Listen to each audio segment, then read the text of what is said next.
আমরা জেলা প্রশাসন সিলেট সিটি কর্পোরেশন পুলিশের যৌথভাবে আমরা অভিযান শুরু করি আজকে মূলত মদিনা মার্কেট থেকে। মদিনা মার্কেটে অনেক বেশি আপনার অবৈধ ভাসমান দোকান আমরা পেয়েছি। আমরা এর আগেও তাদেরকে জরিমানা করেছিলাম, সতর্ক করেছিলাম, কিন্তু তারপরেও দেখেছি যে তারা আসলে মানে এ থেকে শিক্ষা নেয়নি এবং আজকেও দেখি ওভাবেই তারা বসে গিয়েছে।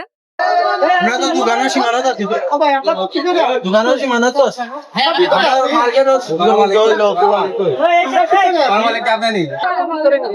আপনি ভাড়া দিচ্ছেন ঘরের, আপনি বাইরে কেন রাখবেন? আমি যেন এর পরের দিন এসে যেসব বাইরে জিনিস না, আপনি তো মানুষের সাঁটার জায়গা দখল করে রেখে অবৈধ ভাবে। ওই দিন যখন আমি আপনাকে জিজ্ঞেস করলাম তখন আপনি বলছেন যে না, এই জায়গাটাও আমার।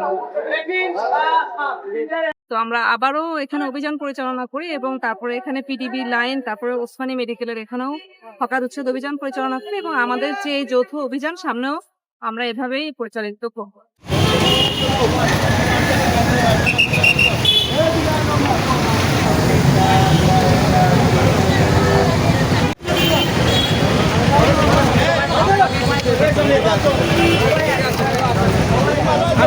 না, আমরা কাউকে আটক করিনি, আমরা অর্থদণ্ড দিয়েছি এবং তাদের জিনিসপত্র জব্দ।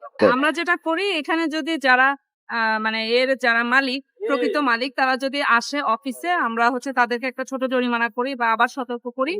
এইভাবে তাদের জিনিসপত্রগুলো আমরা দিয়ে দেই তাদেরকে। আর যদি দেখা যায় যে এরকম মালিক না আসে, সেই ক্ষেত্রে আমরা এগুলো ডিসি স্যারের নির্দেশ, যেগুলো কোনো এতিমখানা বা মাদ্রাসা যেখানে বাচ্চারা পড়ালেখা করে, আমরা তাদেরকে এবং এখান থেকে একটা রসিদ দেওয়া হয়, যেটা আমরা পরবর্তীতে এটা ঊর্ধ্বতন গ্রহণ করতে হবে।